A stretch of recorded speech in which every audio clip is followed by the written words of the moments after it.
Look within. Look within. Look within. And live your life. And live your life on the edge of two worlds. A reality where you find true understanding of who you are. Take the step into the unknown with Alexander McCaig and Jason Rigby as they explore the thinly veiled world of consciousness, spirit, and the human condition. Join them in embodying the oneness of all. Walk the cliff's edge between the seen and the unseen realities. Welcome to High Density Living. Woo! Welcome back, what everybody. Is up? Alex, so what have you been doing? You've been hiding in COVID? Yeah. I've been hiding in the hills of New Mexico. You've been everywhere. Canyons. Yeah. I mean, canyons. I saw you and your dog were jumping into water. Oh man, it was great. Yeah, I've been down to Florida for the SpaceX launch and everything. That's crazy. Was it as amazing as? No, it wasn't that amazing. It's actually very anticlimactic. Did you ever launch Estes rockets when you were younger? Yes, yeah, with the little motors on the bottom, and then you turn the little thing, and then it goes. Yeah, that's a great noise. Yeah, it's like that, just bigger. I like the smell.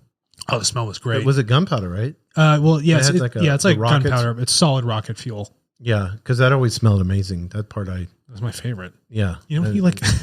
I'm like gun dude. So wait, hold on.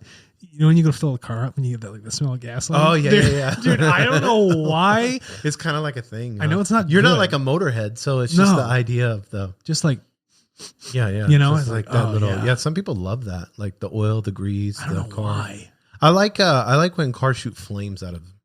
I always you get a little engine pop? Yeah. And it's like... The guy comes by with his his Subi. He's just like, oh, yeah, it's so silly. Yeah, Subi. Oh yeah, I saw some. There's been a lot of in COVID. There's been a lot of racing going on. I was talking to a cop the other day, and he was saying that. Oh yeah, and no, he didn't hurt me. Bombing around. Everybody's like, "Oh, good." Let's talk about that real quick before we get into this. I think this is. I had a dream last night, and I knew you were going to ask me about this because I think this is really relevant. Because this will be going out soon. We have a lot of. I got asked to be on a committee here in the city for police reform. Oh, good for you. It's one of the things that I learned in the military was, and we're going to get into this. I don't want to spend a lot of time on this, but is that you fall to the level of your training. Yeah. And so in the military, if we were not doing missions or doing something serious, we were always training because we knew we'd be put in that situation and we just need instinct to take over. Right.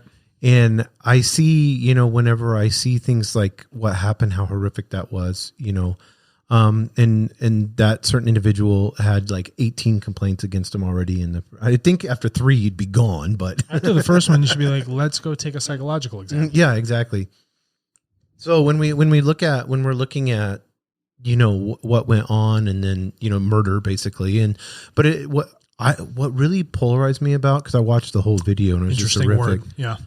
Was everyone around him, the other officers around him. That's what really bugged me. Why didn't you do anything about it? Yeah, it was like, because I'd be like, hey, you would come to me like, Jason, knock it off. You're being I'd tackle a fucking idiot. I would tackle you. Yeah, exactly. What's wrong with you? Yeah. And there would be that brotherhood, that camaraderie that went on. In the military, we always did that with each other. We always kept each other in check. Not that we would do anything like that, but I feel like something is causing this. I know we've always had racism, and to me, it's just, and we did a whole podcast on white privilege and stuff like that, so people can go back and listen to that. But whenever we look at racism or hate, because that's really what it is, ignorance and hate. Correct. What do you see when you look at racism? What are you seeing out there? Yeah, racism is like all things. It's a function of perspective. So if you look at a lot of the studies, and they've done this with very young children, that they say, okay, tell me what you see in this picture. There's a black kid, there's an Indian kid, right. And there's like 30 white kids. Like, of course, those are the ratios. Nice job. And they're like, oh, they're playing, they're hugging, they're kissing, Oh, do you see anything else in it? Oh yeah, well, he's happy, he's sad. What else can you tell me about him? Oh, his hair's curly. Yeah, okay. They don't look at. They have no conscious perspective or programming towards the thought of what racism is, that sort of differentiation. The innocence in the child's vision looks at it as they're just another another being, another Right. entity, right? And they're looking at the emotions and the actions, not the classification. Yeah, this is really good. I like where your thought process is on this. So when you ask me, what are my thoughts on the racist aspects of it? When you look at racism is that function over time. It's a learned perspective.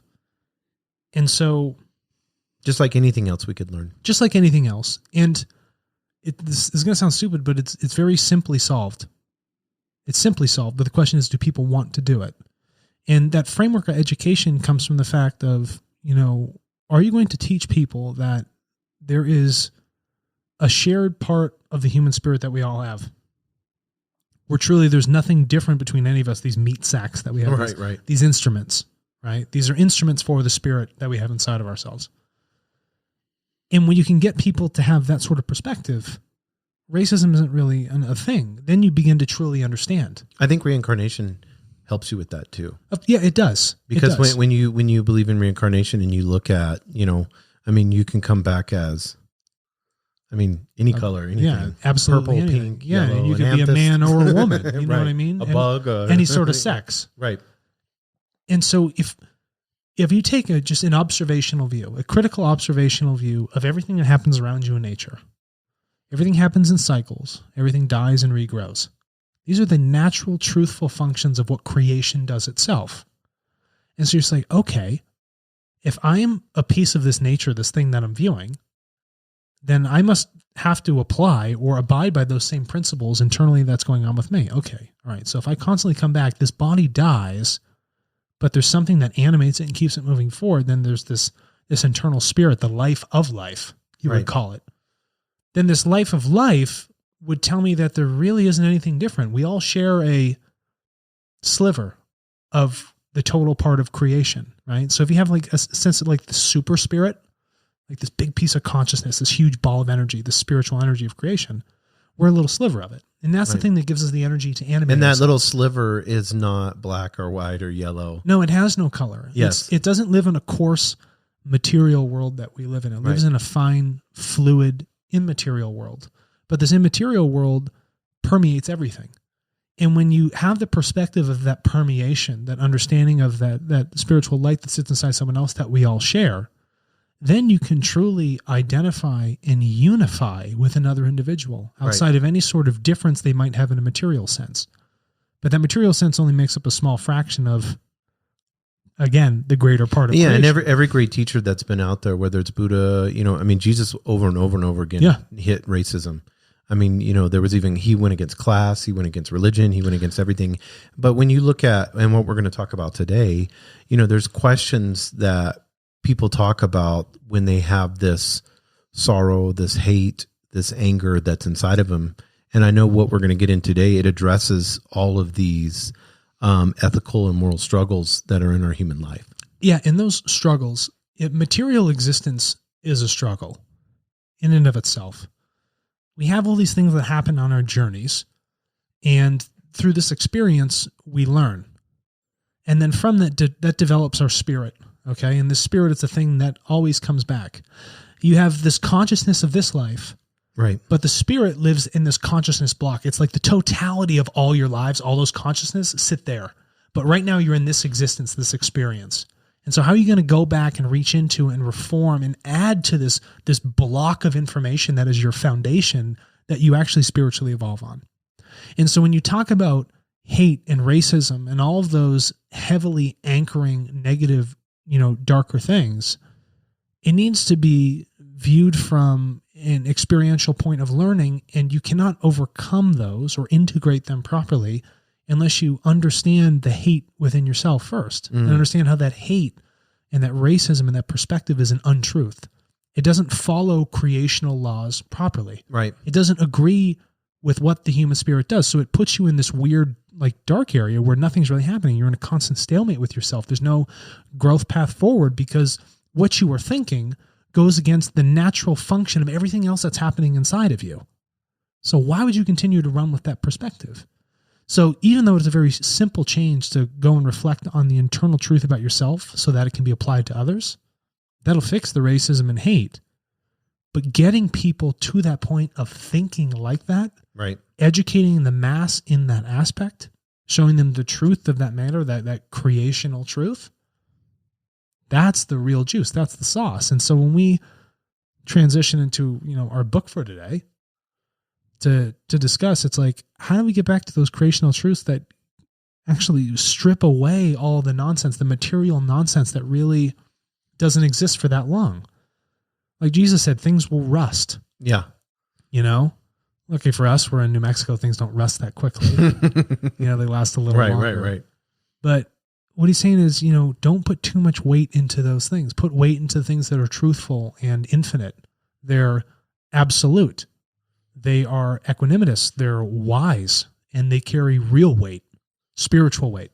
And I think whenever we look at what we're going to look at today, Arjuna, if I pronounced the name That's correct, right, yeah. that was experiencing this despair, this moral dilemma, seeing the death and the violence, and the war of his people. And he looked at that.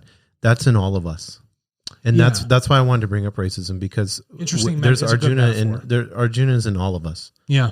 And his concerns and his desires, they were all brought forth in this book. And now you can go through each of those and see it, not really, I don't want to say it's a guide. I think it's just a path to, I don't want to use, this sounds cliche, like a path to enlightenment, but it's like a universal understanding. A path is a correct term. It's not cliche at all, because once you understand a creational truth about yourself and everything around you and what you experience and you're involved with, the truth sits in one straight line. Right.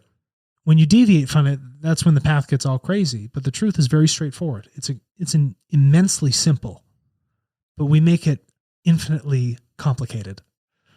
And so what we're trying to say is, let's strip away the complication and lead you back to the simple. And the simple is very straightforward. It's not easy. Right. There's a lot of steps involved you have to take, but it's a long, straight and narrow path. But I think in following the Dharma, when we get into that, it's selfless action. So that seems to be the key through it all, So it's you getting past this monkey mind and turning around and looking at it and saying, when we look at this, being selfless, what does that look like when I look at a police officer? Being selfless, what does that look like when I look at somebody that's of a different color than I am, skin-wise, Right. And when I'm looking at them as a spiritual being, how do I interact with that person where I'm elevating their consciousness? Right. Then, at that point, you only interact with them on a spiritual level. Right. You don't focus on the material things. You focus on the things that have the real weight. Right. If you're sitting down with like a girlfriend, or if I'm sitting down with Amanda, what's talking? Did you say a man? No, Amanda. Oh, yeah. Okay. I just wanted to could be sitting down with a man. I'm sitting down with you talking about emotional things. Yes, exactly. No, but they want to know. We need to talk to Krishna about this. They want to know what's the weighty, valuable stuff of you. Don't tell me about the materialistic stuff, what you've done. It's like, no, they want, your partner would want to know who you are, who you really are. Not that you like this or you like that, or you're into floral watercolors. Yeah. Watercutters. Yeah, watercutters. I've been I've been cutting water. Dude, have you years. have you seen those water lasers that can like penetrate steel and stuff? Yeah. I get down rabbit holes on YouTube, and I was watching these lasers. Dude, that's how powerful water is. No, water's incredible. I did a large consulting contract for a transit authority on the East Coast. And they had, they had huge pieces of metal that they cut, and they had the huge water cutters, and they were extremely accurate. It's amazing. Yeah. You didn't have to use any argon gas to power any purple laser to cut through it. You're not using, the blacksmiths, you're just cutting it with water. So when we look at, and I want us to get into what we're going to talk about today in this special book that we have, this spiritual, because I look at the Bible, I look at the Quran, you look at these special spiritual, the Tao, when you look at all of these, it's something that there's something in it that is eternal. Right. And so, this prince, right? He was a prince and his name was Arjuna. Yep. Arjuna. Krishna is looking at him and saying, go beyond the war, go beyond what you look at. And and we share that. It's in our intro that you just listened to, it's going beyond and looking beyond. So let's start in the beginning of the Bhagavad Gita. Yes, let's get right. If you don't mind, because I know I know everybody can see it right here. I mean, those are all your tabs. Every And book, not only do every you book have gets that it. one, Yeah. you have this complete life of Krishna. Yeah. And look at all the tabs. That's you doing all that. So you've studied this for how many months now? Quite a few. Yeah. Yeah. So, I mean, this is something that you've taken very seriously. I've kind of went into the path of, because you said, I'm going into this, I'll be going into this, and then I kind of went heavy into the Bible. That's been my calling for right now. Right. And this was your calling for you. So we know the words, what they mean. And I want to make sure I pronounce. I'm so bad with pronunciation. It's just Southern roots, but Bhagavad Gita. Bhagavad. See, I can't. People are like, "Oh my God, this is a real podcast." Yeah. We don't edit anything. Bhagavad Gita. Yeah, Bhagavad Gita. It's a Vedic script. Right. Well over 3,000 years old. But I liked what the words meant when I was reading about this. It's a 700 verse Hindu scripture. But it meant the song of God. Song's an interesting word. Did they describe what the word song means? Is it because it's the reason melodic or? Yeah. The reason you talk about song, and this has been very descriptive when people talk about cosmology, is because when you look at creational verses, the word Om, okay, right. That resonant sound, songs have repeating patterns. And they have vibrational notes that go with it. I like that. It has repeating structure. And so when you talk about creation, when you talk about a song, it makes a lot of sense because it is not only poetic, and poetry speaks to the emotional aspects, but you have repeating patterns and you also encompass the vibrational aspect of what creation, puts into its natural state. And, in the Bible, when they get into creation, they talk about, part of the Trinity, the Holy Spirit, coming in and bringing that same song, that same through creation and creating through that. Yeah. And I know you meditate and that's the same. That's what's going on, right? Like when you breathe, your bronchial tubes in your lungs, sidetracking for a second, actually vibrate. Right. They create a resonant sound. So natural breathing, just natural breathing patterns, don't stress it when you're meditating, actually vibrate the body. And so when you put those vibrations in a repeating pattern, it actually creates a song.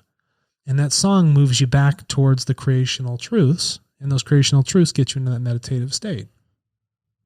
I love that. Does that make sense? No. I think, I always picture it like if you had a bunch of people and they were meditating and they're all tuning forks, then they would begin to resonate. Yeah. And then you would have one song. And then it's one song. Right. Yeah. So the Gita is set, we'll call it the Gita. How does that sound? That's fine. A lot of people call it the Gita. It's set in a narrative framework of a dialogue between the prince and his guide. And they said that probably Krishna was the first motivational speaker in human history. Recorded. Yes. Recorded. Yeah. Recorded. Yeah. So it was at the start of the Dharma Yuddha, the righteous war. Yeah. And it was between, God, these names are getting, they're very difficult. Pandavas and Kauravas. Yeah, the Pandavas. So they were essentially rural cattle farmers. At the time, they were a royal group, okay, through bloodline, Aryan bloodline. That's where the original concept of Aryan came from. And these cattle farmers ended up losing their land in a gambling match to this guy called Duryodhana. And he was this terribly evil, awful, dark ruler of the northern part of India at the time. And through certain family ties, genetic ones, and issues with people's, weaknesses through gambling and stuff like that, creates a lot of misfortune, experiential misfortune to these Pandava groups. So he's creating that. He's creating that. And we have to realize that in world leadership that they can create misfortune to capitalize on it. And they capitalize on it heavily. We just experience it.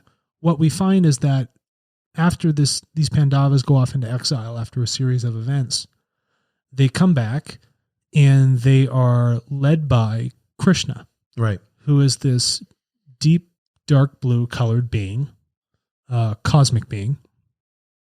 The original Smurf. The original Smurf. What up? And he leads them to say, okay, there is an issue going on here with the free will and a creational imbalance, right? Where there is darkness in the world, light needs to overcome it. That was kind of like the major theme. So he said, you've gone through these misfortunes, but these misfortunes needed to teach you something. And again, this is one large cosmic play. And they call it a Lila. And Lila, which people, or Layla, which is an anglicized version of it, it just means a cosmic play. So it's a drama. So this material thing that happens in our world, our existence right now, it's just a drama that's occurring, right? And we all learn from it. And so it's like, how do we operate within this drama? And once we realize that it's just a play that is occurring and it's written in song, well, then we can know that we can then work with this play. Rather than having it drive us in a certain direction, we can actually drive it and its outcomes. So it leads these two warring families, the current leader and this, ostracized group, together to this holy battlefield. I don't agree with the word holy battlefield or the term, but and they get there, and Arjuna, who is the key archer, very talented, can shoot arrows very quickly, very good at, killing off other, demons, as they would call it, and things like that. And he finds himself, because they talk in this, they're talking about, just as familiar with the Bible, demons, hell. Correct. Yeah, all of that is brought into this. Correct. And so there's a conflict. Right. There is an internal conflict because of the family ties and lineage. Arjuna is sitting in this chariot with his friend Krishna, who is one of these creational beings, which they define as a god. A god is just to be clear, is a creature of creation.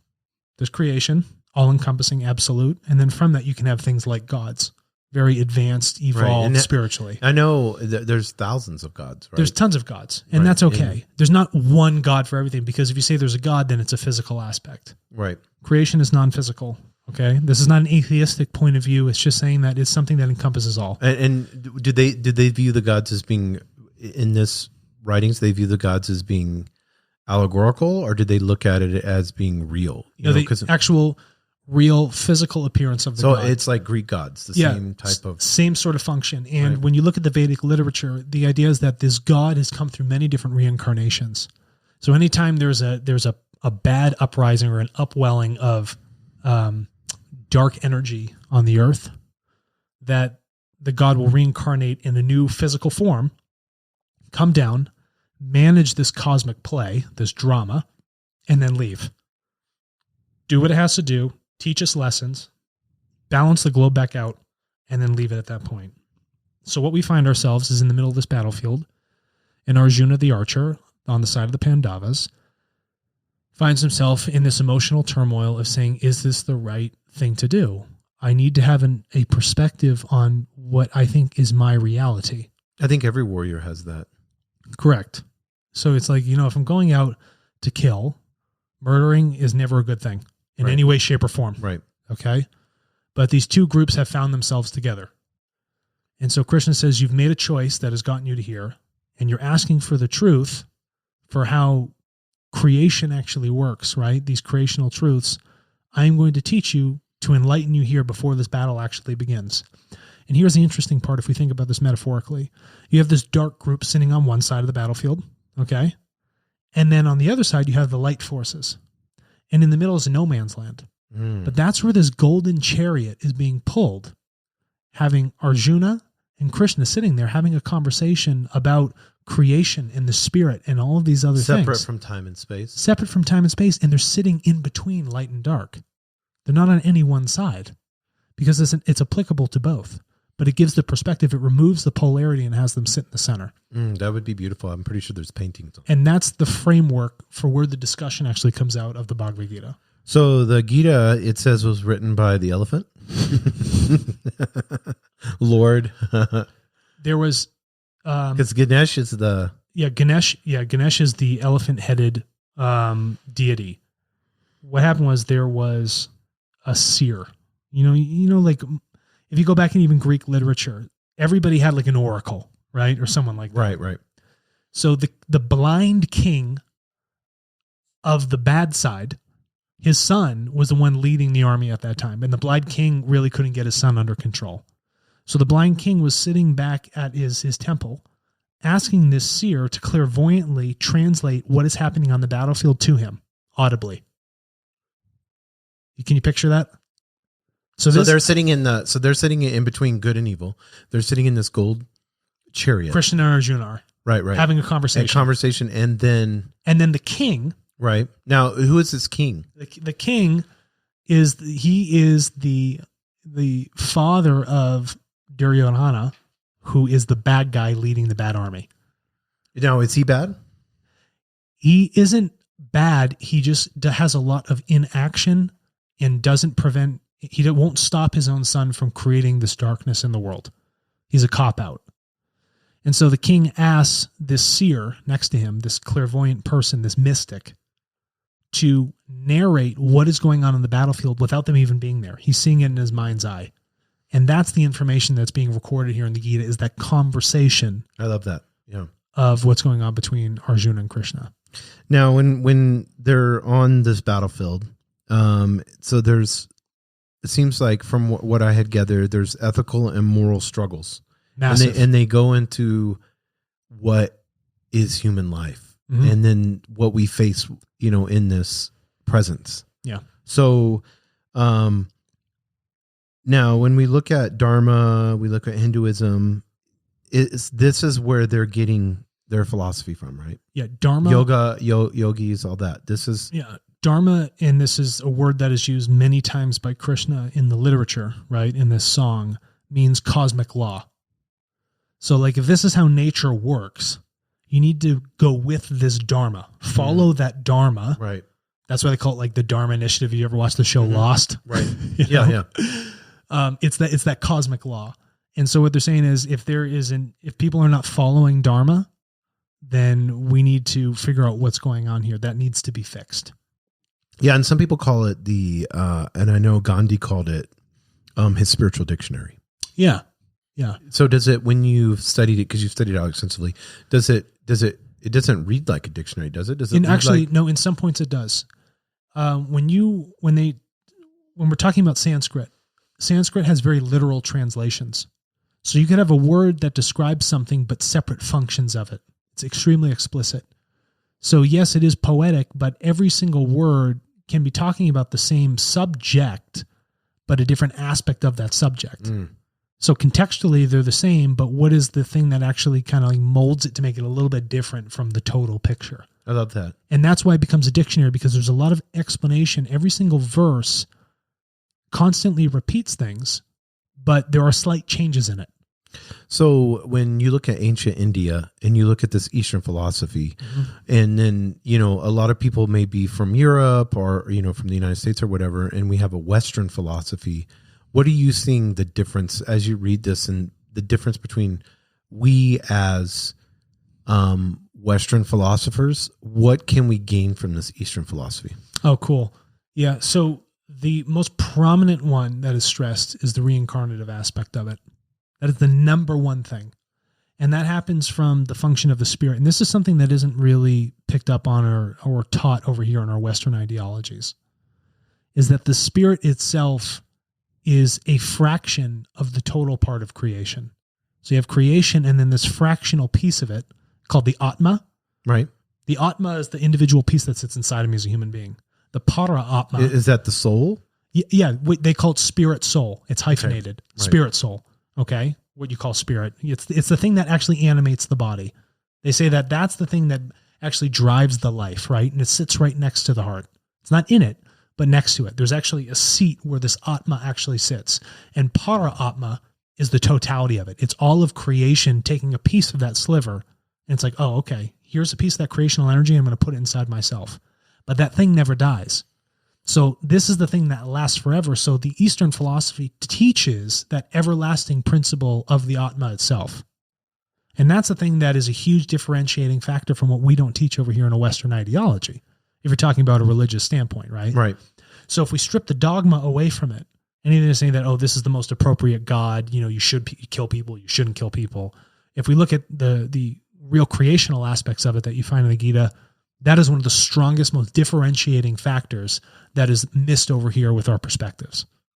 So when we look at this basically eternal message of spiritual wisdom, and we're getting into this song of God, because I like the word song, and we're looking at creating this song inside of ourselves amongst this war.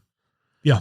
And so we start to look at obtaining peace, obtaining true joy, and because it seemed to be very practical and how to get it, almost like is it a how-to book kind of? There's definitely a how-to book. So it tiers itself. It starts with generalities that Krishna gives over to Arjuna. And those generalities are then repeated again with specifics on top of them. Now, I don't know over time if things have changed in the translations, but there's a lot of dogmas that have been put in place inside of that kind of muddle down the important aspects of it. The fact to say that Krishna is the God, the only God of creation. Well, to give it a physical aspect isn't necessarily right. He's a creature of creation. And when you look at it, instead of saying, okay, Krishna is God, but rather a creature of creation, and he talks about the aspects of creation, then the accuracy comes into play with the natural laws of what's going on. So if you start to strip away the dogmas and what's kind of changed over time, and you can see where they've implemented parts about these people called Brahmins, and Brahmins were these like elevated priests at the time. They're really knowledgeable people. And we've seen this in many cultures that create a lot of issues. They're the only ones that can read and do this stuff. They're the only ones that can do it's in Latin for a reason. Yeah. And so what you find in the book, there's different parts, but I can't never pronounce this guy's name right. His Divine Grace, A.C. Bhaktivedanta Swami Prabhupada. That guy talks a lot about how he's a descendant of people talking about how something should happen. But again, he's deciding for the free will, the interpretation of it. Right. And what's nice about the book is that it gives you his interpretation and also the original scriptural thing. But if you talk about the Brahmins, like those are the elevated people, and they say like, that's how you have to live your life. Like, this is how it should be done. These are the aspects you need to go through, or the certain rituals you have to take. Well, that doesn't really align properly. So when we look at this in the Eastern philosophy, we can see, and I like this, and some people say Lord Krishna or whatever, but he said this: reshape yourself through the power of your will. Right. And that seems to kind of be the underlying of, I like the word reshape. Yeah. Will is very cool. When you talk about will is a conscious thought. It's a function of your consciousness. This means, okay, my will is a concentration on one specific perspective. And if I can concentrate on it long enough, then that gives me the ability to then alter whatever that state might be, because my will is forcing my perspective to change. It allows for that molding to occur. And so if you can use your will to focus on creational truths, well, then it will remold you to look at the world so that you see creation in everything. So you're not like in Western philosophy or Stoicism, you're not looking at it as a will as the end all. No, it is not the end all. That is only the thing that starts the conscious thought of concentrating on something to actually retune the perspective, to get a universal perspective of looking at what they call the Atma, the spirit soul, right, to the grander para Atma, spirit soul of creation. Because if we can all share that, then you see that there's no difference. Because like reshaping your will, like we would look at that and say, it requires discipline and you have to reshape your will, and then it makes you the God. You know what I mean? Yeah. And there's nothing more than that. Just you. That is not, that's only the beginning. Marcus Aurelius, all them sit there and had that kind of viewpoint. That's only the beginning. Right. That is the very first step. And that's what this begins to expand upon. I love that. And one of the things that he says too is he's conquered themselves. If people can conquer themselves, and I like that word, conquered themselves. And there's tons of interpretations of this book. Sure. So I'm getting more of a modern. You're doing a great job. Conquered themselves. They live in peace, alike in cold and heat, pleasure and pain, praise and blame. Yeah. To such people, a clod of dirt, a stone, and gold are the same. Because they are impartial, they rise to great heights. We were talking about materialism earlier. And that's another massive aspect of the book. Right. Where it says there's no real value in material nature. So let it go. Not saying, oh my God, I'm going to live in this highfalutin, just, ethereal world all the time. I understand that material nature is here, right? But there is a deeper truth within it. And that's what is constantly stressed in this, is that you have to overlook the material. Do not attach yourself. Right. Remember who was the guy who did that book, right? On attachments? Oh, yeah. The Way to Love? Yeah, The Way to Love by, it was a Catholic priest, right? Yeah. A Jesuit priest. This was his adoption of these ideas after he spent that time over in the East. Well, we also see Jesus spent time over in the East too, and he adopted a lot of these, and we're going to get into that later. A lot of these things are the same that Jesus taught in the New Testament. Jesus, at the age 13, His name is actually Emmanuel. The guy was born on February 3rd, 2nd or 3rd. He wasn't born during what we call Christmas. That's actually an old Persian holiday for a bloodthirsty war idol. Yeah. It's so freaking funny. insane. Yeah. Right. And the guy's name was actually Emmanuel, right? And so this Emmanuel dude became a learned rabbi by the age of 13. And at that time, in that culture, that's when a man was supposed to get married. Now, he refused his father at that point and said, I don't want to be married. There's more I need to learn. And what was actually occurring at that time was the Silk Road, the trade of spices. Right. There was a Silk Road going on. And that road actually brought him over to India. And he left with some Zoroastrians on this trail. And he found himself learning from these Brahmin priests, right?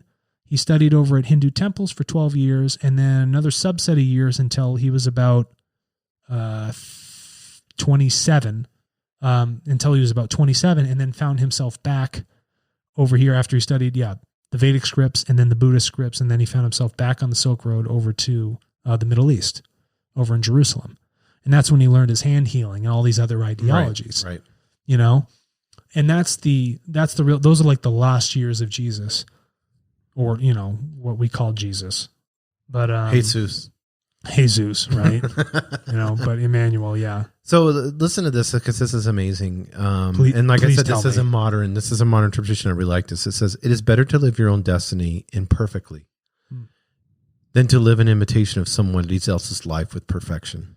Okay. The power of God is with you at all times through the activities of mind, senses, breathing, and emotions, and is constantly doing all the work using you as a mere instrument. A gift is pure when it is given from the heart to the right person at the right time and at the right place, and when we expect nothing in return. Right. So one of the ideas here is that your experience, your evolution of your spirit soul, your Atma in the Gita, is you were born with a specific purpose. And if you don't learn who you truly are at a young age, you never fulfill the life purpose, the things that you're actually really fluent at doing. Right. Things that you're truly good at. And what they're saying is that is not a life lived fulfilled. Even if you do something well, really well, almost perfectly, but it is not aligned with truly what you should be doing, then it's a wasted life. So it is better to live it imperfectly with what they're saying, actually trying to strive evolutionary towards what your original purpose was. But the Atman will just go into another meat suit. It'll go into another meat suit. And then suit. it's going to learn. It'll learn again. Hopefully it fills that purpose. But it repeats that same cycle. Right. So it's saying is, don't repeat the cycle. Continue to elevate down that very straight path that is albeit difficult. Okay? And so that Atma, that spirit soul that we talk about, that piece of creation, that's what needs to be focused on. So a life well lived, they say, don't look at the material attachments and do what you were supposed to do. Do what you're actually good at doing. When he says it is better to live your own destiny imperfectly than to live an imitation of somebody else's life with perfection. Yeah. That's pretty profound. Yeah, Because I think everybody's doing that. Everybody's living vicariously. Yeah, I mean, when you look in the world, everybody, social media and all that, that was so relevant to me when I read that. And I don't know if these are the original writings, right? So yeah, correct. It's a little bit more. This is like a modern interpretation of it. And there's a ton of commentaries. But I already know where this is applying in the book, so I know what you're saying. Yeah. Right. And when you live vicariously, that means you're only looking at the world materialistically. You're only looking at it for what other things are, like differentiated things. Because when you live vicarious, that's saying, oh, that person's so different than me. I need to live in that different character of nature. That makes sense, right? Why would you do that? Right? That just doesn't add up. So if you skip the vicarious and you live in the proper destiny, what you want to call it, right? The probabilities of your choices added together, that would be a destiny. Then live it kind of like half-assed, but at least you're doing the right thing that you were supposed to do. And you're not focusing on the material world, but the thing that's everlasting. An eternal absolute truth is what they call it. So when you look at eternal absolute truth and you look at what is in us, we look at reincarnation. How do we put that into play? How is Krishna talking when he's sitting in that chariot? How is he sharing with him these truths so that it would permeate it into him? Right. That is a fantastic question, because any good teacher knows that you can't just throw all the information at the student. The student has to want the information. They have to ask the appropriate questions, because when they ask the questions, that means they understand at their own conscious level what needs to be taken next. So you don't give them more than they can intake at one moment. You build them up in stages so that the understanding has a proper foundation to build off of. And that's how the dialogue works. It works through questioning. It's Arjuna asking the question, and then there's clarification. And when he comes to that understanding, even if it's repeated 3 times, then he can ask a more elevated or truthful question after that. And that's how you see the structure of the Gita actually flowing. And that information, is he struggling to take in this information? He is, because when he starts to receive truths, creational truths, this is really important for us all when we start receiving truths. It turns your world inside out, because what you thought was reality was really this frail thing that rusts and was impermanent. And when someone tells you about a truthful permanence of something that carries a lot more weight, it creates a massive change in the spirit and the consciousness of that person at one time. And it's a lot to emotionally deal with. So you watch the emotional ramification of this truthful information coming into this individual who viewed the world, his reality, in one way, but starts to get these creational truths. And when they're explained to him and he can actually logically and deductively interpret them properly, that's when the whole dynamic of perspective changes. That's when the epiphany hits. And that's when all the false teachings, all those outpourings leave, all that weight, all that stress, all those bad ideologies, and the person becomes freed. It's a freeing of that weight. But it's very, there's a lot of friction when it comes in for any information that someone might hear. And it might be like perturbing when you first hear it, like, that can't be true. I can't listen to that. I've only, this is how it should be. This is how I thought. This is how I think. Well, hold on a second. Let me tell you this a couple more times. And then you realize deep-seated within you, and they speak about this, is when you talk about a creational truth, even though the person on the outside is disagreeing with it, the spirit, the consciousness of the spirit actually agrees with it and internalizes it, even if the material brain is saying, no, that's not right. And that's why you see so much repetition in the material of the same concepts over and over. That's why you and I repeat a lot of the same things, because we as human beings need to hear things repeatedly before we learn it. Right. That's why we learn songs, or we have courses. Yeah. And it's that repetition. And so when you talk about how does this apply to everyday life, it's like, well, when you hear this material, creational truth, don't just throw it away. Don't just, be jaggered by it and be like, oh my God, this just doesn't make me feel good. Hearing this, take it for what it is, internalize it, and then logically analyze what is going on with this information. Be like, wow, we actually, now that I start looking at it, it kind of does apply to a lot of different things. It starts to make a little bit more sense. It's a little bit more freeing. And then that's where we find ourselves when we hear these truths. I love that. And when we get into sitting in that chariot and we see that darkness and that light, or did they call it like darkness and light, or is it evil and good? Or no, they call it light and dark. Yeah, light and dark. And we look at this darkness. One of the things they say is they talk about hell, which I would be probably a reference to the darkness. It said hell has 3 gates: lust, anger, and greed. Correct. Yeah. Lust, anger, and greed are, hell is not a place. It's a state of being when they describe it in the Gita. And it makes a lot of sense. Hell is a perspective. You could live on the most beautiful island here on Earth. Oh, yeah. Right? Or anywhere in the universe. Right. But if your perspective is diluted, right, is not looking at truthful things, it's very, dark, heavy, misconfigured vibrational patterns, you're going to be living in a perpetual hell. And that comes through certain materialistic, aspects, because you attach yourself to things and then they disappear. And then it's like, well, I don't know what to assimilate myself with, because my reality is upside down and these things are disappearing that I thought were mine. And then I feel like I own things. And these false ideas put you in this perpetual, vicious cycle that is very difficult to get out of. But our attachments come from these lust, anger, and greed? Yeah. Lust, anger, and greed are like the deepest forms of like of an attachment that you really get into. That's when the consciousness is really like latched onto things. And these are like the worst states of being latched onto. No, that makes sense though, because when you look at, when I look at anger, and the ultimate form of anger would be, to murder someone or something like that. When you look at that there's an attachment to that, and then when you look at greed, there's an attachment of worship to something, or you look at lust, there's when you're looking at something and you're desiring it, and then you get to the point to where you say, I can't live without this. Without it. Then you become angry. Yes. And there's stages. So it starts with greed. In the Gita, they said there's stages for how this goes. So when the de-evolving consciousness, or Atma, the spirit soul, de-evolves when it says, okay, I'm greedy. And then from the material greed, I'm lustful. And if I can't get what I wanted, because I feel like I need to want everything, then I become angry. And that anger becomes blame and creates division. And it's disunifying. So is that like, so they look at it as levels, like steps. Everything's steps. Yeah. Right. Everything compiles on itself. Now, to get over this, they mentioned something about understanding, like a complete understanding that we are not the body, but the soul. Right. So when you begin to look into perspective of that, now what begins to shift? Well, that's the shift. That's when the material world starts to drop away in its perspective, its perceived value.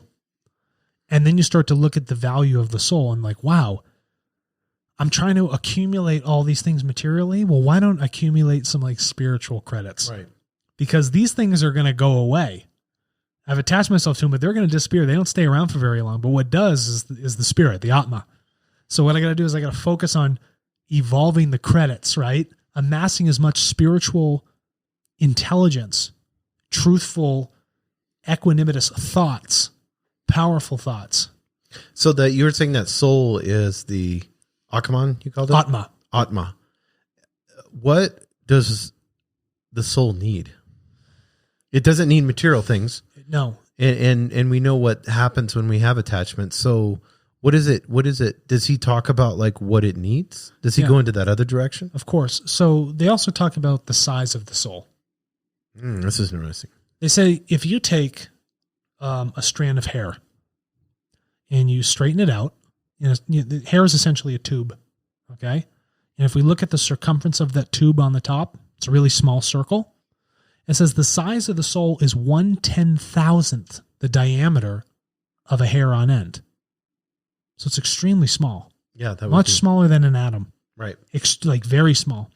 But it's infinitesimally dense because it's a piece of creation. So what they say is that it has so much spiritual energy that it doesn't require space because it lives outside of space itself. But it embodies itself in this instrument to actually animate it. So to feed that energy, that energy is fed through understanding a creational truth. And when that perspective, that mental perspective of consciousness can come in and align with a spiritual truth, it allows the soul to link up with creational energy. And that's what feeds the body. That's what feeds this instrument. And that's what also enlivens the soul for it to do more. Because you're tapping into that infinitely dense pool of energy. And that's the beauty of it.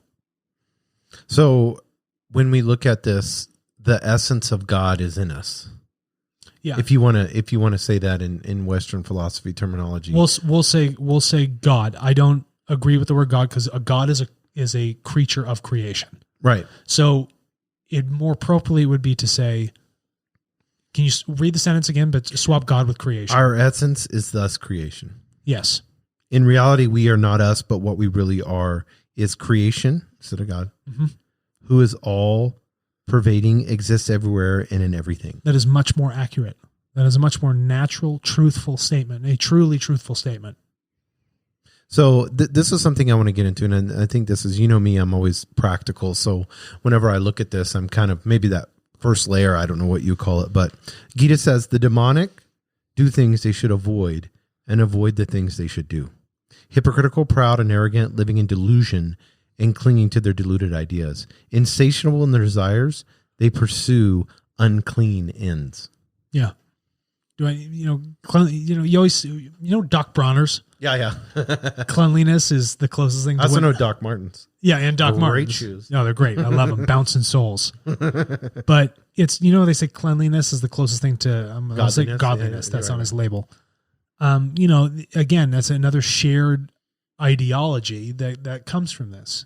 And doing the right thing is clean. They talk a lot about fire. Right.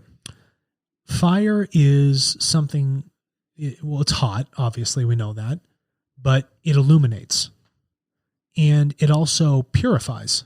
So if we want to change certain chemical elements, we put a Bunsen burner underneath it and it changes the chemical structure. There's a purification process that happens.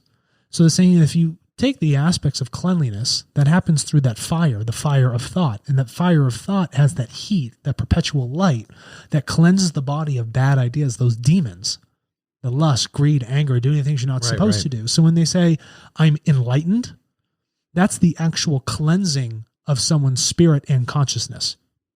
That's what that idea actually comes from. That is enlightenment at that point. That's the idea of fire, the candle as a metaphor for things, right? That's that purification process. So whenever we see this scheming, this anxiety, the lust, anger, greed, and, this desire to hoard money, cravings are a big thing. We see, and he talks about all those things. This idea of being self-important instead of being selfless. Yeah. And that seems to be kind of this selfless and acting in a selfless nature seems to be kind of what he's trying to get to understand, that it's not about us. It's not about you. It's really not about you. It's about creating. Right. It's almost like it's feeling itself. If I'm a piece of, it's masturbating. Yeah, dude. It's like itself. this one cosmic masturbation. Creation's like, that's one of our t-shirts. I'm going to split off these shards. Right. It sounds like masturbation, right? But those things are going to evolve and learn and then bring that information back to the absolute truth, which is creation, the source, right? Splits off. So it's going to implode on itself and it's going to spread those out. They're going to regenerate and then they're going to come back into source and it's going to go through the same cycle, implosion, regeneration. We talked about this earlier. Yes, yeah. While we were eating. Yeah. And so when we're looking at this, it's like, yes, the reason people fall into that is because they miss the true teaching of what is going on. So they were talking about food. Is that a big aspect of it? Yeah. And he's talking about that, like appetite and cravings, the satisfaction. Yeah. Like it's never really truly satisfying. No. And the thing is, it's never truly satisfying and it's also temporary. There's a huge focus to stray away from a perspective of things that are temporary. Don't focus on it. It's temporary. If you have a craving, let it go. That means you truly don't understand spiritually what you need. Because if you have spiritually what you need, you don't crave. Right. Because Maslow's hierarchy of needs is no longer existent. I have everything I need right here. Right. And that makes so much sense. Does that make sense? Yeah. One of the things that he talked about that I thought was interesting is that you're going to perform a sacrifice either way. Yeah. You're going to sacrifice to that craving, which is going to cause a sacrifice physically in your body, which you're going to, this meat suit's going to go away quicker. So you're sacrificing either way you go. And sacrifice is a bad translation from the actual Vedic term of yajna. I can't believe I remember all these fucking words. It's like blowing my mind. Yajna. You studied this, bro. Look at all the rainbow tabs. I know. So a yajna is a sacrifice, in a loose translation from the Vedic term. But the thing is, you have this idea of perspective. Give that up. Don't pursue that. Do something that you otherwise wouldn't do in a more ritualistic manner where you actually have to regiment yourself to keep you away from this completely ad hoc emotional mess that you've created on the other side, how you typically live.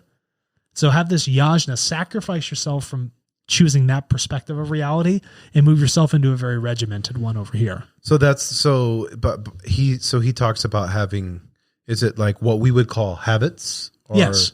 And having routines? Yeah. Because those are the words that we would use. That's what we would use, right? And they call it a sacrifice because you're essentially giving up that perspective, like an offering. Like here, I'm going to offer up this bad stuff and I'm going to choose to appropriate myself to something over here that more aligns with what creation is doing. Yeah, and I like there's an idea, because this is in scriptures too. Paul talks about that we have God living in us.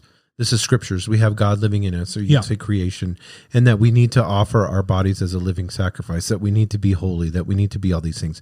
The scripture talks about with the, violence, arrogance, anger, lust, that we abuse our own bodies. Yes, we do. And so we're not just abusing our own bodies, but we're abusing the bodies of others. Because we talked about earlier, if we don't align with what creation is doing, That's like going out and you're like throwing punches at a hurricane. Nature does what it wants to do. So why are you fighting nature? Right. Why don't you just act in the appropriate accordance for how nature actually works, creation works, and then you're not going to beat yourself up. You're not going to degrade this system, this instrument, before it needs to be degraded. You can actually enliven it and do a lot more good with it. And you won't be hurting others at the same time because you're living within these creational truths, these creational principles.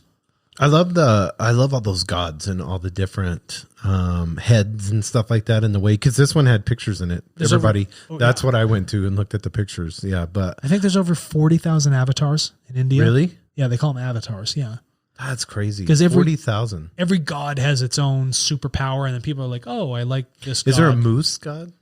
I don't. Like do they have moose moose? head? I don't know if they have moose in it. That would be cool though. Yeah, just because it's just like a big moose. I mean, Yeah, have you ever moose. seen a moose? Yeah, up in Maine, I have. Oh, in Maine, you saw one like we saw live? them actually. Man and I saw them over in Arizona. You forget how big they are. They're huge. Even the babies are big. Yes. You know. Yeah, They're fawns. I don't even know what you call baby moose. Yeah, I would. You're just amazed that they would even be like trekking around in the forest. Yeah. Like you just walk around a corner and then there's this. I don't know how tall they are. Dude, but They I don't gotta be- hear them. No, They're quiet, so but they're quiet. huge. Yeah, Yeah. they're huge. Yeah, I've always wondered what the plural of moose would be. Is it moose? Is it meese? Yeah, mice. Oh, moose mice. Meese. You know what is it? Moose. Somebody needs one of our listeners. Is it moosin? Moosin? Yeah. Dude, I have no. I don't know. Yeah, that sounds like a Kind moosin. yeah, that's what I was going to say. Or it sounds like a really good beer. Oh, moosin would be a Yeah, great moosin beer. beer. Yeah. Yeah, like a dark Belgian Yeah. moosin. Oh, yeah. That already sounds good. Yeah. we deviating off of a very important scripture. Yeah. So one of the things he says that we need to realize that everything is a manifestation or an act of the Brahman or spirit. Yeah. So Brahma. So Brahma is creation. So out of Brahma incarnated itself into Krishna. And that's where the idea that comes from. So if everything's a manifestation of that, Of good, creation? good and evil, bad and so then when the world we've been living in now is fake and virtual reality. Yeah. Because what we view it as is not what it really is. Right. So we basically have the Oculus headsets on and we're living this world and Krishna has to come and say, Take those things take off. those off. Here's the what, because if everything is a manifestation of spirit, then why would we question evil? Yeah. You don't question it. You just say that spirit doesn't know itself well enough not to commit those evils or those untruths. Right. And so when you look at it, you don't look at it as something bad. It's just a function of what is. And then you have this natural sense of indifference, not in an indignant way where you don't care, but you're just indifferent in the fact that this spirit is learning in its function and it's going to be a much longer path because it's not straight. It's a very vicious cycle that Right. evil spirit is going through. Or you can take the straight and narrow path that is very difficult and requires a certain mindset that will evolve the spirit to the state it needs to be at, that brings it back to that point in creation. So when he talks about existence as non-dual, Yeah. There's no polarity in existence. There just is. It's not good or bad, black or white, any of these other things. Existence is something that just is being. It's just there. It's a very interesting concept. It's non-dual because if you come from a sliver of something that encompasses everything, how could you say it's one or the other? It's not. right? It's both at the same time. It's like saying universal consciousness is something other than that. It's It's just just is. one. Yeah. It's a funny concept. It just is. So I'm just as much Hitler is me. Correct. Yeah. And so that people be like, oh my God, but that person had that, Hitler has that sliver of that 100,000th of a hair tube. He has it inside. just like you and me. He had did. it inside of him. But his consciousness chose a separate path for the evolution of his spirit. right. And we'll use the Gita, of his Atma. So the Atma always wants to get back to Para Atma. Like a raindrop always wants to come back to the ocean, and it will always find its way. Water always finds its way back to the ocean. The same thing happens with the spirit. And so he's just going to take a longer path. He'll go through more reincarnations. And what Krishna says is that If you can listen and truly embody the teachings, the creational truths I'm telling you now, you don't have to keep going through creations. You can come to the higher, more heavenly planes, the spirit plane. You don't have to keep reincarnating. You don't have to keep going through the struggles of material existence. You can just live in spirit body all the time. You can become one with creation again. And when he says God pervades it all over. Yeah. That like kind of confused me. Like God pervades it all over. Like those are interesting words in the way that I know it's translated to English, but yeah, God pervades it all over. So when I look at non-duality, God or creation is over it all. No, it's inside of it all.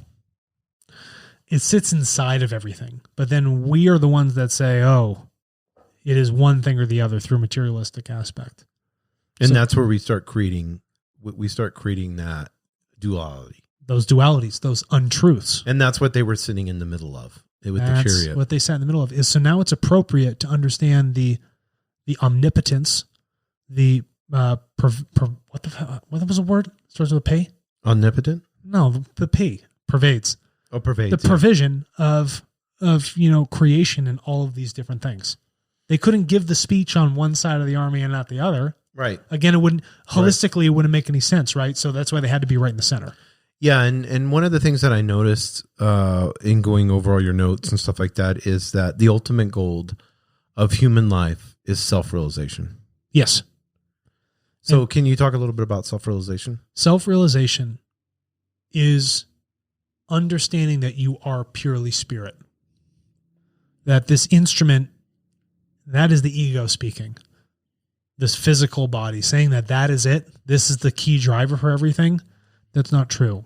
That's like that false reality. And self-realization can only happen through an internal reflection. So through observation and then internally reflecting on just clear, eternal reflection, that gives you that self-realization of what you truly are and what your true connection is to creation itself as it pervades everything, and how you are but a fractional piece of the totality. But you still, the thing is, just because you're a fractional piece doesn't mean you don't encompass all of the power. You have all the characteristics of it, all the energy, all the strength, everything. But the self-realization, the higher that is, the more creational energy you can actually embody and then use in your experience of this material world. Everything that we're looking for, everything that we desire, everything that we want. It's all inside. It's all inside. Everything about it. And so that self-reflection, looking inside, looking internally, that self-realization can help you then realize everything else happening outside of you, and it can help others begin that self-realization. And he says, once you realize that, the body, the sense organs, yes, mind are mere instruments to worship the divine. Yeah. Worship, don't agree with the word. I think it's another dogmatic word, but the sense organs, they're saying that these instruments are things where you can actually take in creational truth. So I'll observe the beauty of something and know that creation itself has led it to that evolutionary beauty of that flower, right? Or that smell, or that thought, or whatever that thing might be. All I'm doing is I'm sensing and feeling creation, the physical aspects of it, so that they can come help me learn and then internalize that and find my self-realization to realize that all of those things lead me back to understanding that the Atma, the spirit soul, or the spirit is the real eternal truth.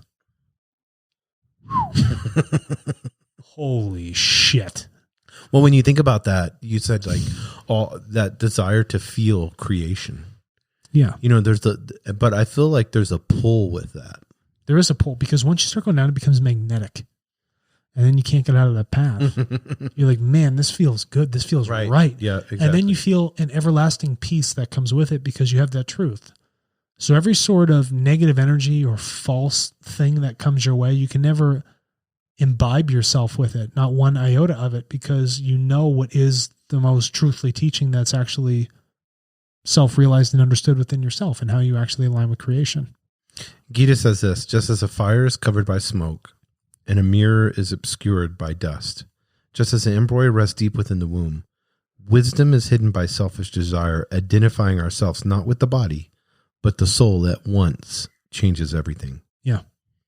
So saying it's all right there. Clean the mirror off.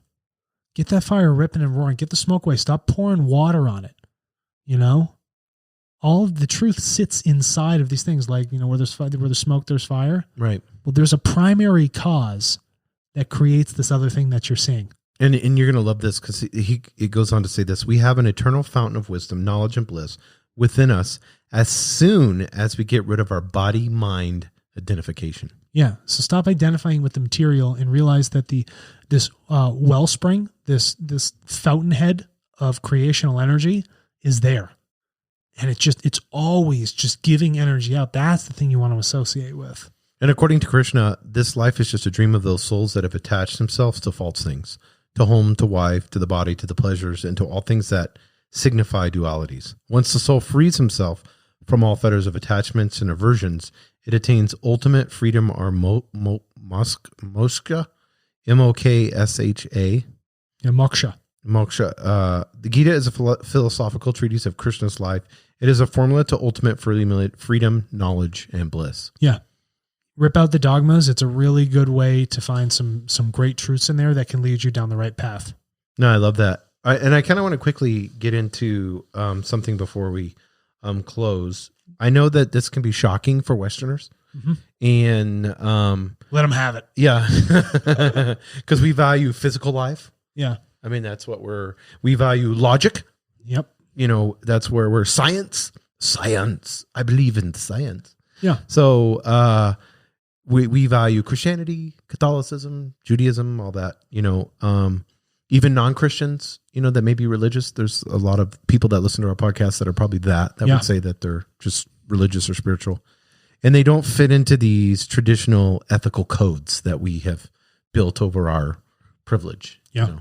So what I want people to understand is that you can find similarities, and I think probably predominantly United States is Christian, and they go by the Bible. So I thought this was very interesting.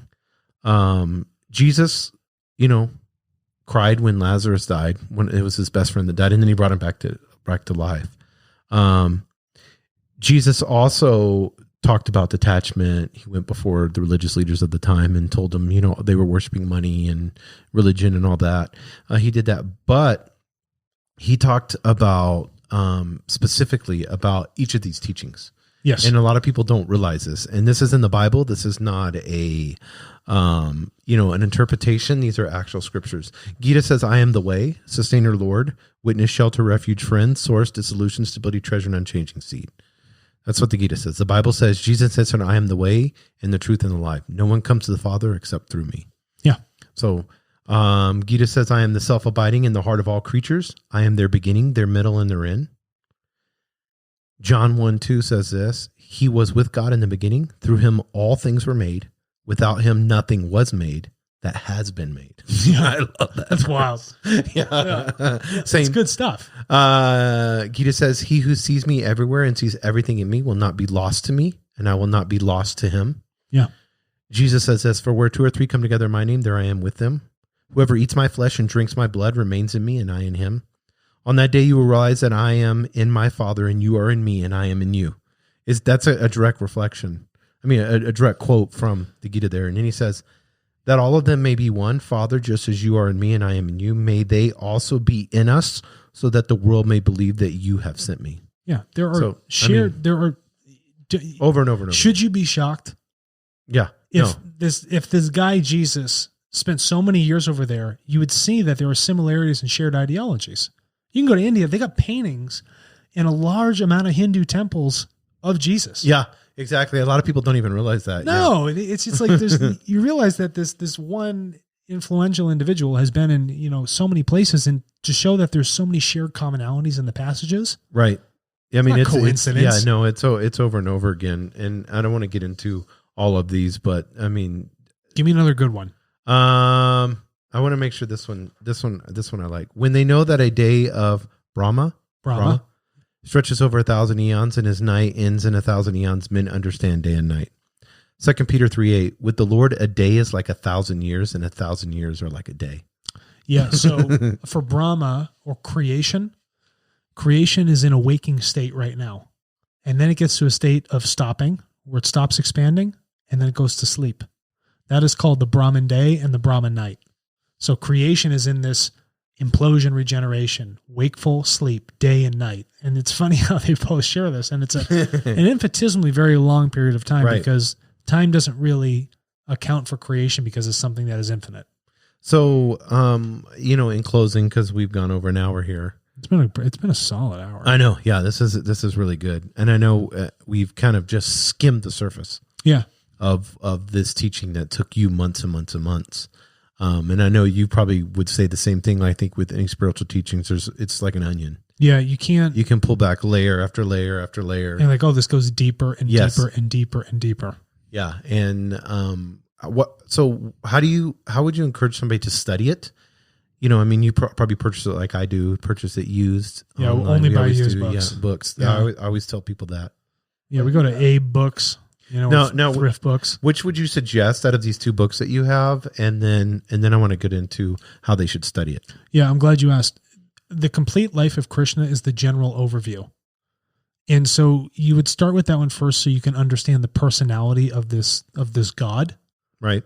And then from that, you can get into the Gita, which is only a small portion of this God's existence. And so if you can understand the characteristic of this God and its upbringing all the way through, then you can understand how it lays the foundation for what's going to actually happen in the Gita. So is it heavy? I mean, is it something that you It is not a simple read. Yeah. I'm not just saying that. It was a very... Both of them? Long... No, the Krishna one was albeit quite simple, but the actual Bhagavad Gita was a long, trodden 658 pages. A very, very explicit, heavy material. It's not fun. It's just truthful repetition over and over and over and over and over. And with a whole bunch of different dynamics and aspects to it. No, I love that. And if they want to get these, you have this one. And you said his name before, but we won't. So you can post this in the show notes. Oh my goodness! Forget that name. It's ridiculous. Yeah, Bahak TV Danta Swami Prabhu Bahada. I don't know. Yeah, they need to just have me pronounce them. Yeah, we could have a whole show of just me trying to pronounce them. I'm going to just hand you things and I'm going to just pronounce them. Yeah, that would be my homeschooling Christian education. Listen, if they want to start anywhere, just get this book on Krishna. Yeah, The Complete Life of Krishna. Yeah, by Vanamali. Cool. And if you want to be a racist, go ahead. Yeah, non-duality. I mean, think about that. Just keep punching that hurricane. Yeah. Let me know when you win. You're going to go your next life. You're going to have to. You got to deal with it at some point, right? You're going to be black in your next life. Oh, that would be awesome. You freaking idiot. I'll never be black. See, now I'm using voices. That's even worse. Wow, you want to say? It's like I always think of I know. I'm from the South, so I know. I'm from the South, so I can get away with it. Yeah. You know it. Yeah. Well, I mean, you're from back east. You see the privilege side of things where you have to. How many forks do you have to have? Oh my gosh. At the dinner table? It's nonstop. I never understood all those traditions, like Queen England. Well, yeah. It's got she that, but even having setting tables and then having like a buffet where the food's over there and then the servants are bringing them to you and then putting it on your plate and then courses. Yeah. It's like, why can't it just, we just ate vegetarian pizza out of a box. It was awesome. Yeah, it was fine. I was so happy. Oh, I didn't have it to get dressed up and have to act like a total stiff. Could you imagine that just for dinner, having to get dressed up? It was a hassle. Then you got starch shirts. Yeah, 13 courses in a starch shirt. Ugh. It doesn't even sound like people actually, did they view that as fun? I don't think it was fun. I think it just made them feel better than the rest of society. Like this is what we do because we're this class. Yeah, it's not a matter of fun. Putting on the corset is not fun. I just do it because I'm better. Yeah, I'm not a simple. I'm a simpleton. Yeah. Not outside farming. Charcoal. Yeah. Picking up cow shit. Yeah, exactly. That's crazy. Well, cool. Well, thanks, Alex. Really appreciate this. Next week, we're going to get into... Don't know. We don't even know. That's why I love that. I always like that. It's like, what are we going to get into? What book should we read? What should we bring? I want to get into something that I think would be, we can continue with this. That's fine. But I want to get into something that I think is a little bit more practical. I knew you were gonna not practical. I want to kind of get into the mind. Well, we just did one on the mind. Yeah. So we did the, what do we call it? I got the book right there. Living the Science of the Mind. Yeah, Science we went of the into Mind. that one a little bit. I've been studying a lot of neuroscience. Yeah. So it's amazing to me how your brain actually, you know, like love is just like two little pumps of a squirt. Like, so when you think of it Don't that you way, ever say pumps of a squirt in front of me. I know, but it's just like this little receptor going, you know, Yeah. and then that creates this amazing feeling in your body.